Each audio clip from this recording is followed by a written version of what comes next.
Hi everyone, good evening, how are you? I'm Nicholas Messner, I'm a photographer, and I hope you're gonna enjoy what you're gonna see right now. I'm in northern Norway, in Tromsø, on a frozen lake, and I'm trying to shoot the northern lights. If you have been following me, over the past weeks, you've seen that I've posted on YouTube several images, several videos of my shooting spots and how I take my pictures. So far it was only in French, so now I've decided also to do an English version. So welcome to my English speaking friends, and I hope you're gonna enjoy what I'm gonna explain to you right now. So I'm on that frozen lake at night because that's the moment where it is the best to shoot the northern lights. So northern lights is a phenomenon, it's solar wind interacting with high atmosphere in the northern parts of the earth and the southern part. Here I'm in the north, so in Tromsø once again, and one of the best spots in the world to watch and to see the northern lights. So the northern lights are those incredible green lights dancing in the sky, like a green lady with like a magnificent outfit. And I'm sorry, I'm a little bit poetic but tonight, but that's what it inspires me. So northern lights, to be more realistic and more concrete, so it's that phenomenon with the solar wind interacting with high atmosphere. Sorry, it's a little bit cold. I'm trying to find my words, and it's possible to take amazing pictures of that. And if you go on my social media, so Messner Photography on Instagram, you will see some of the pictures that I've already taken on that lake and in other spots around Tromsø. So to be also, as I said, concrete, how do I shoot those northern lights? Tripod, that's a must. Plus my camera, my Nikon, big sensor. The other thing is important. Normally, when I shoot landscape, especially landscape photography, I try to have the lowest sensibility of the camera as possible to avoid noise. But here at night, you have no choice. You need to increase the sensitivity of the camera. And here I'm shooting at 3300 ISO, which is necessary if you want to have speed enough to capture the details in the northern lights, because you can go a little bit lower in sensitivity, but then the problem is that the northern lights are moving and then you will just have green light in the sky when you want a little bit of details. So that's what I've done now. So unfortunately you increase the noise, but then there are processes in post-processing to reduce a little bit the noise, but you have to make the balance between noise and a possibility to capture the speed and the details in the northern lights. For that, so I have also opened the aperture of my camera is around 4. I could go a little bit lower, but then you also risk to lose the depth of field of your images. So I'm around 4, 5. That's fine. I believe that's fine. And I have the shutter speed is around 2 seconds.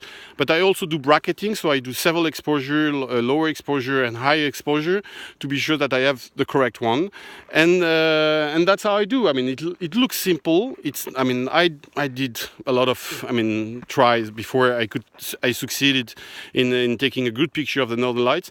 But that's what I'm doing. Like around 2 seconds, aperture around 4, 5, 3200 ISO for the sensitivity, tripod, and then just waiting for the best moment.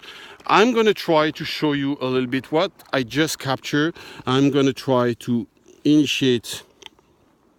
I don't know. Oops, sorry if. Yes, here you go. So that's one of the pictures you see with the different exposure. What is interesting, it's mainly green, as you can see. So what is interesting is that with pictures, with photography, you can also capture some other colors that your eyes might not see.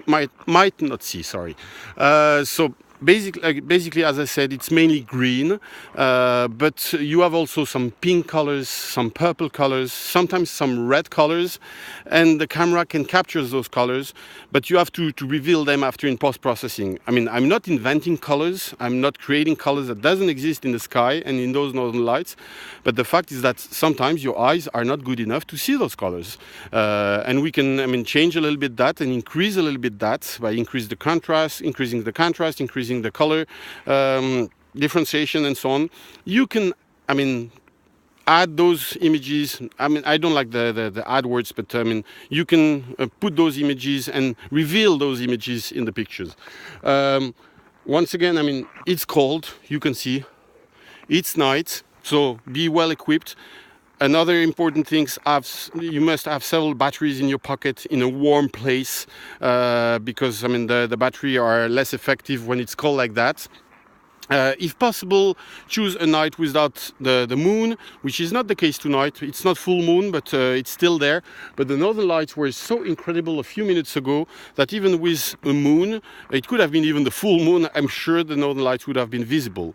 To be sure that I can also see the northern lights, first of all, I have to watch the forecast and see what's the weather like.